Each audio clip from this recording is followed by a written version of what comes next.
Assalamualaikum warahmatullahi wabarakatuh. Apakah suara saya cukup terdengar? Waalaikumsalam warahmatullahi wabarakatuh. Izin Ibu, lep-lepan. Suara saya cukup terdengar? Ya, masih lep-lep? Enggak? Izin sudah tidak Ibu. Oh, sudah tidak. Oke ya. Oke, baik. Kita mulai saja. Bismillahirrahmanirrahim. Assalamualaikum warahmatullahi wabarakatuh. Waalaikumsalam warahmatullahi wabarakatuh. Oke, baik. Terima kasih. Sebelum kita mulai pembelajaran, ya, saya perkenalkan terlebih dahulu ya. Nama saya kebetulan nama saya nggak ada ya, nggak ada yang sama ya. Barangkali nama saya Amida ya, Amida Sriwiyanti Sarbini. Kebetulan saya bekerja di UPTD Puskesmas Cipamukolan ya. Kebetulan saya bidan di Ponet UPT Cipamukolan ya. Home base saya dulu di UBK Bakti Kencana ya. Kadang saya sesekali juga ngajar di Unisa sebagai CI dan uji juga di Unisa ya. Oke, cukup ya perkenalan ya. Anak saya dua, satu kuliah, satu SMA. Oke. Nah, kebetulan dari Bu Rika saya dapat amanah yang tahun ini mungkin ya dapat dari untuk mengajar mengenai konsep kegawat daruratan ya, sesuai dengan temanya Gadar ya. Tema kegawat daruratan, konsepnya, kemudian nanti ada sedikit perkenalan mengenai BHD, bantuan hidup dasar. Kalau BHD sudah pernah diperkenalkan? Bantuan hidup dasar? Sudah pernah ada yang mengajarkan BHD? Bantuan hidup dasar, Izin kegawat Ibu, daruratan. sudah Iya? pernah di dewasa waktu semester 1 atau 2 gitu. Sudah pernah ya? Oke, mungkin reminder aja nanti mengingatkan sedikit ya tentang BHD, tapi kita nanti akan lebih banyak ke kegawat daruratan obstetri dan neonatus ya. Perkenalan dulu konsep, kemudian sedikit menyangkut gadar maternal neonatal ya. RPS-nya sudah dapat ya dari Bu Rika? RPS-nya? Izin Ibu, sudah dapat, namun ada beberapa yang masih direvisi. Oh, ada yang beberapa masih direvisi. Oke. Kita waktunya berapa banyak? Izin 2 Ibu jam? sampai dengan 15:30. 15.30 ya. Oke. Nggak apa-apa, nanti kalau misalkan beres boleh ya teman-teman nanti close buat persiapan mencari tajil ya. Oke, baik. Kita mulai saja. Izin saya share screen sebentar ya.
Apakah sudah terlihat? Izin sudah Izin terlihat. sudah, Ibu. Oke, baik. Kita mulai ya. Nah, mengenai konsep kegawat daruratan ya, sebelum kita masuk lebih lanjut, kita harus paham dulu ya perbedaan gawat dan darurat ya. Nah, kalau kita lihat definisi dari kegawat daruratan bahwa dinyatakan di Permenkes ya tahun 2018 bahwa pelayanan kegawat daruratan adalah tindakan medis ya, tindakan medis yang dibutuhkan oleh pasien gawat darurat dalam waktu segera untuk menyelamatkan nyawa dan pencegahan kecacatan ya. Ini tindakan medis ya. Namun kalau bidan kan sebetulnya bukan masuk ke dalam, kalau dari Undang-Undang Nomor 17 kan bidan sebetulnya bukan masuk tenaga medis ya, gitu ya, tapi masuk tenaga kesehatan, tapi bukan medis ya.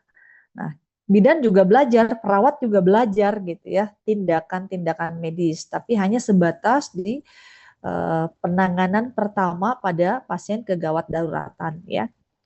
Jadi pelayanan kegawat daruratan adalah tindakan medis yang dibutuhkan oleh pasien gawat darurat dalam waktu segera untuk penyelamatan nyawa dan pencegahan kecacatan ya. Nah, kalau kita bagi ya antara gawat dan darurat. Kalau gawat darurat sendiri adalah keadaan klinis yang membutuhkan tindakan medis segera untuk penyelamatan nyawa dan pencegahan kecacatan. Ini gawat darurat. Kalau pasien yang selanjutnya disebut pasien, ya pasien gawat darurat adalah orang yang berada dalam ancaman kematian dan kecacatan yang memerlukan tindakan medis segera. Ini kalau kita gabungkan gawat darurat ya. Nah, nanti kita akan masuk satu-satu ya. Ini secara konsep secara keseluruhan dulu. Nah, sebetulnya apa yang menjadi kriteria yang masuk ke dalam kegawat daruratan ya? Kriterianya apa saja? Yang pertama adalah mengancam nyawa, yang kedua mengancam nyawa, membahayakan diri dan orang lain atau lingkungan. Kemudian adanya gangguan pada jalan napas, pernapasan dan sirkulasi, adanya penurunan kesadaran, adanya gangguan hemodinamik dan atau memerlukan tindakan segera. Ini kalau masih digabung ya untuk kriteria kegawat daruratan ya. Nah, ini secara konsep dulu, nanti kita breakdown satu-satu ya. Jadi secara konsep dulu keseluruhan, bahwa yang dimaksud dengan pelayanan kegawat daruratan ini meliputi penanganan kegawat daruratan. Bisa itu berupa pra fasilitas pelayanan, bisa intra fasilitas pelayanan, bisa antar fasilitas. Jadi pelayanan kegawat daruratan ini penanganannya itu bisa pra fasilitas ya. Artinya pra fasilitas itu bisa di masyarakat sebelum dia dalam masuk ke fasilitas kesehatan ya, di masyarakat, di jalan dimanapun pra fasilitas ya, di tempat-tempat publik gitu ya. Nah itu pra fasilitas. Tapi kalau intra fasilitas berarti di dalam fasilitas. Kalau antar fasilitas di antar fasilitas itu ya. Kita lihat. Sekarang masuk ke dalam pra-fasilitas ya, tindakan atau pertolongan dan atau evakuasi medis ya. Jadi evakuasi medis itu pada saat kita melakukan evakuasi itu merupakan tindakan pra-fasilitas. Misalnya kita ketemu di di pasar, ketemu di jalan gitu ya, atau ketemu di sekolah, kan sekolah bukan fasilitas kesehatan tapi tempat pelayanan, tempat-tempat publik gitu ya. Nah, itu kita melakukan tindakan, itu tindakannya berarti tindakan kegawat daruratannya di pra fasilitas. Atau kayak saya dulu waktu kemarin tahun 2025 ya. Padahal saya bidan ya gitu, tapi ketika jemaah pas saya satu kloter, di dalam kloter saya ada jemaah haji yang kita habis umroh nih, umroh sunnah ya, pertama kali umroh sunnah sebelum kita ke Arafah, itu kan ada waktu ya di Mekah umroh sunnah, kita ke masjid ya ke masjid yang di Madinah gitu, keluar dari area Mekah. Ternyata habis dari tangga lah, si ibu kok dari suaranya beda gitu ya. Ibu kok beda gitu. Tapi karena saya buru-buru, saya tinggalin gitu. Begitu masuk bus dia megap-megap. Nah, di situ ya megap-megap, yang lain pada bingung ya. Kemudian juga tenaga tenaga tenaga kesehatan haji juga nggak ada gitu kan, nggak ikut di mobil kita gitu ya, di bus kita. Dan busnya juga sudah mas sempit, maksudnya koridornya sempit, terus antar ini juga sempit gitu, jadi susah melakukan evakuasi. Tapi mau nggak mau susah nggak maksudnya mau nggak mau, suka nggak suka gitu ya. Dan orang tahu kita nakes meskipun kita bukan dokter, ya harus bisa. Makanya suka nggak suka langsung lakukan gitu ya.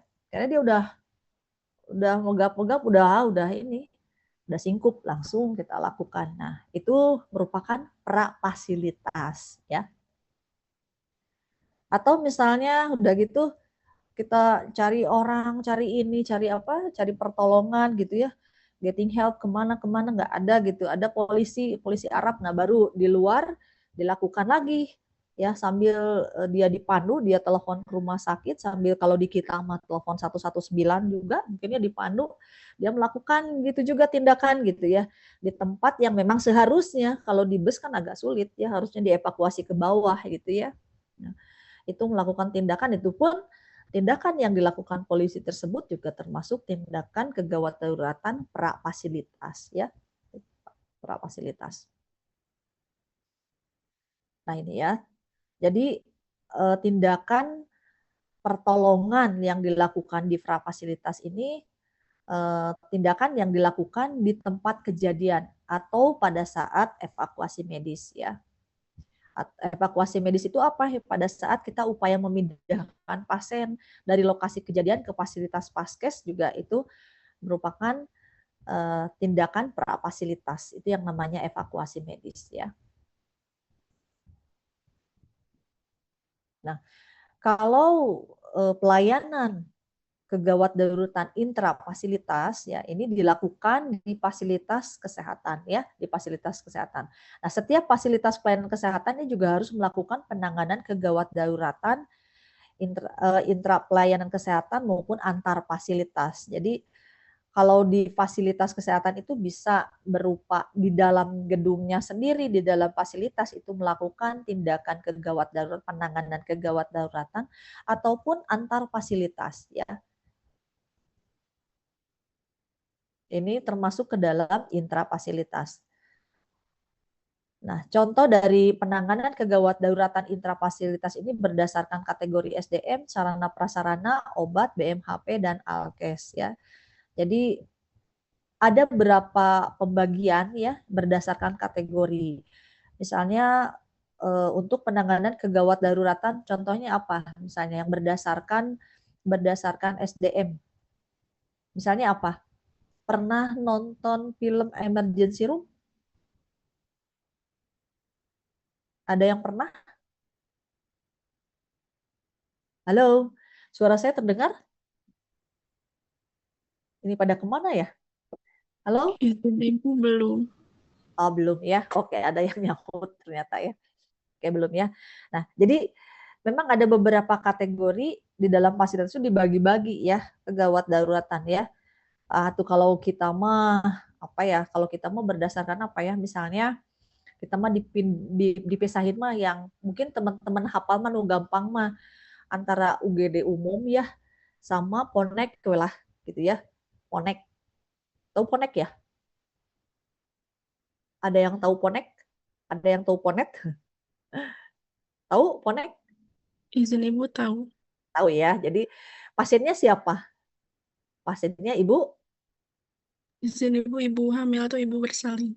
ibu bersalin ya di Ponek ya. Nah, di situ SDM-nya siapa? Biasanya bidan, dokter objin ya gitu ya. Bidan, dokter objin. Nah, itu kalau kalau di dalam fasilitas misalnya ada beberapa UGD gitu kan. Ada UGD umum, ada UGD khusus misalnya, itu berdasarkan SDM, sarana prasarana, obat BMHP dan Alkes biasanya ya. Nah, itu beda ya. Misalnya Ponek khusus untuk ibu bersalin kegawat daruratan, ibu bersalin, ibu hamil itu di Ponek ya. Tapi kalau untuk umum, nah itu dipisahkan dengan UGD umum. Itu berdasarkan kategori ya. Nah, ada juga penanganan kegawat daruratan intra fasilitas pelayanan kesehatan yang dilakukan di rumah sakit ini. Ada yang pelayanan kegawat daruratan level 1, level 2, level 3, dan level 4 ya. Tapi kita nggak akan membahas level-levelnya ya, karena kita ini cuma sampai ke dalam konsep. Kedalaman kita adalah masuk ke dalam penanganan pelayanan kegawat daruratan maternal dan neonatal nanti ya. Nah, dari intrafasilitas ini, pasien dapat mengakses langsung setiap level kategori penanganan kegawat daruratan intrafasilitas pelayanan kesehatan yang ada di rumah sakit. Nah, kemudian masuk ke dalam yang ketiga, antar fasilitas. Ya. Antar fasilitas ini kegawat daruratan yang merupakan tindakan rujukan terhadap pasien dari satu fasilitas pelayanan kesehatan ke fasilitas pelayanan kesehatan lain yang lebih mampu sesuai dengan ketentuan peraturan perundang-undangan. Ini kalau penanganan kegawat daruratan berdasarkan antar fasilitas. Jadi antar fasilitas, tapi antar fasilitas yang bukan fasilitas yang setara, tapi dia lebih tinggi. Biasanya tindakannya berupa tindakan rujukan, ya, tindakan rujukan dari satu fasilitas ke fasilitas yang lebih tinggi. Ya. Nah itu antar fasilitas. Oke, kita lanjutkan lagi. Izin saya close dulu sebentar.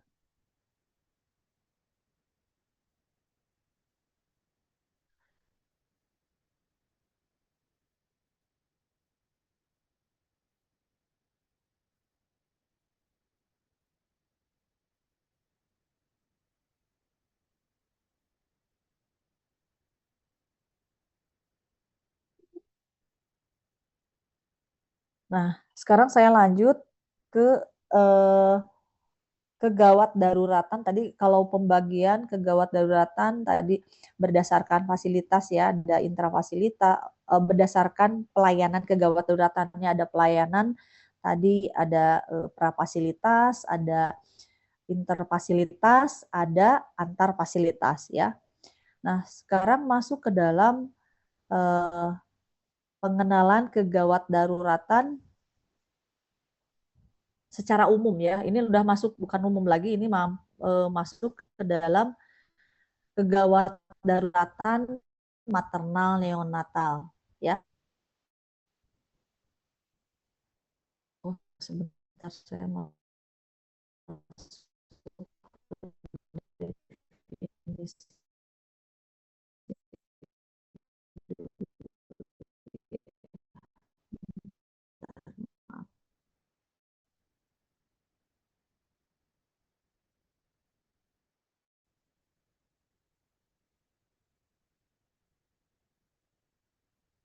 langsung masuk ke dalam kegawat daruratan dulu ya, kegawat daruratan. Nanti di dalam apa itu gawat, apa darurat, terus untuk membedakan mana gawat, mana darurat ya. Nanti kita akan masuk ke dalaman itu. Nah, sekarang masuk ke kegawat daruratan ya, kegawat daruratan pengenalan yang akan disampaikan ini ada kegawat daruratan obstetri dan ada kegawat daruratan neonatal ya. Kalau BHD-nya sudah pernah berarti nggak usah ya. Atau nanti diulang lagi ya? Gimana? Mau diulang nanti sedikit ya? Karena tidak menutup kemungkinan nanti teman-teman ini meskipun masih statusnya mahasiswa ya, tapi kalau dalam kondisi di jalan umum misalnya prinsip dasar harus hanya reminder saja ya, harus paham dan kita harus bisa gitu, mau nggak mau, suka nggak suka, orang tidak kenal juga kita langsung bergerak harus bisa ya. Jadi nanti tetap BHD-nya sedikit aja akan saya bahas sedikit ya. Ini kita masuk ke gawat daruratan obstetri ya. Nah, kita masih punya prinsip bahwa kita bisa mencegah kematian ibu dan bayi ini melalui 4 terlalu dan 3 terlambat ya. Terlalu muda, terlalu tua, terlalu sering, terlalu dekat ya. Terlambat ini untuk mengambil keputusan. Nah, ini ya. Jadi masih 4T dan 4 terlalu dan 3 terlambat. Ini masih menjadi salah satu penyebab kematian ibu, ya. Penyebab kematian ibu tidak secara langsung, ya. Kalau secara langsung kan kita sudah tahu ya, penyebab kematian ibu trias klasik. Penyebab kematian bayi kita sudah tahu juga ya. Mulai dari aspiksi, ya mulai dari pneumonia kan ada ya. Nah, itu kita tidak akan bahas itu, tapi kita lebih mengarah ke bagaimana seorang ibu ya, seorang ibu hamil, ibu bersalin bisa kita cegah kematiannya melalui 4 terlalu dan 3 terlambat tadi ya. Mencegah itu ya. Tadi kita sudah bahas bahwa ada tindakan pelayanan-pelayanan itu, ada tindakan prafasilitas ya. Ada prafasilitas, ada intrafasilitas, dan ada antarfasilitas. Ada ya gak yang disebut dengan prahospital ya. Prahospital berarti prafasilitas ya. Tujuan kita melakukan tindakan atau mengetahui tindakan ya, bagaimana kita melakukan prahospital kegawatan obstetrik ini adalah tujuannya satu, kita memiliki pengetahuan untuk penyelamatan ibu dan bayi yang dikandung, kemudian kita mengetahui prosedur dan kemampuan nakes dalam menyelamatkan ibu dan bayi ya. Ini prahospital tujuannya ya, tujuan kita kenapa kita harus bisa melakukan tindakan prahospital ya. Tujuannya adalah itu. Kemudian, nah kenapa